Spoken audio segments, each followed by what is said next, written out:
দাজ্জালের নাম তো আপনারা শুনেছেন। ভয়ঙ্কর ডেঞ্জারাস একটা ক্যারেক্টার। পৃথিবীর শুরু থেকে শেষ পর্যন্ত এর চেয়ে বড় ফিতনা আসেনি, আসবেও না। দাজ্জালের ফিতনা।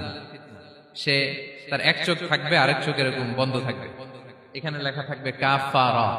কোনোভাবেই তাকে দমানো যাবে না, হত্যা করা যাবে না। আল্লাহ নবী ঈসা আলাইহিস সালাম তাকে হত্যা করবেন।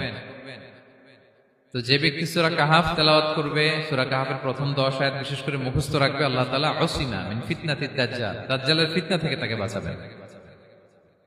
তা আমরা দাজ্জালের ফিতনা থেকে বাঁচতে চাই কি চাই না? আমরা যেন সূরা কাহাফের প্রথম 10 আয়াত মুখস্থ করি। সূরা কাহাফ যেন জুমার দিন আমরা তেলাওয়াত করি। So now the question arises, what is the relationship of Suratul Kahf with Dajjal? দাজ্জালের সাথে সূরা কাহাফের রিলেশনটার কারণ কি? একটা মেকানিজম তো এখানে আছে। এত সূরা থাকে, রাসূল সাল্লাল্লাহু আলাইহি ওয়াসাল্লাম কেন বলেন যে সূরা কাহাফ পড়লে দাজ্জালের ফিতনা থেকে বাঁচবে? কারণটা কি? এর কারণ হচ্ছে দাজ্জাল আমাদেরকে যে সমস্ত জিনিস দিয়ে ফিতনায় ফেলবে, ওই ফিতনাগুলোর সলিউশন আল্লাহ তাআলা সূরা কাহাফের ভিতরে রেখে দিয়েছেন। দাজ্জাল 4টা জিনিস দিয়ে আমাদেরকে ফিতনায় ফেলবে। দ্যাটস ট্রায়াল অফ ফেথ, এক নাম্বার।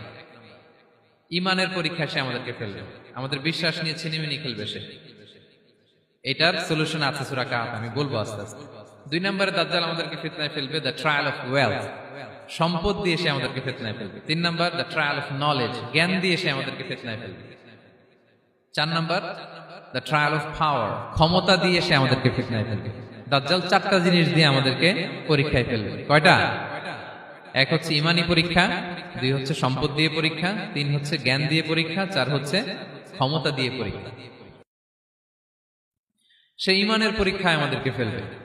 সে এসে বলবে আমি তোমার রব, এবং এটা প্রমাণ করার জন্য যা যা দরকার আল্লাহ তাআলা তাকে সব দিবেন।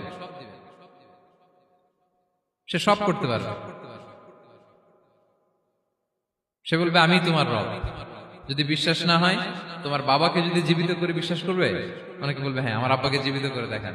তো তার বাবাকে ঠিকই সে জীবিত করে ফেলবে। আসলে শয়তান তার বাবার সূরত নিয়ে সামনে দাঁড়াবে। আরে তাই তো, এটাই তো আমার বাবা, এটাই তো আমার দাদা।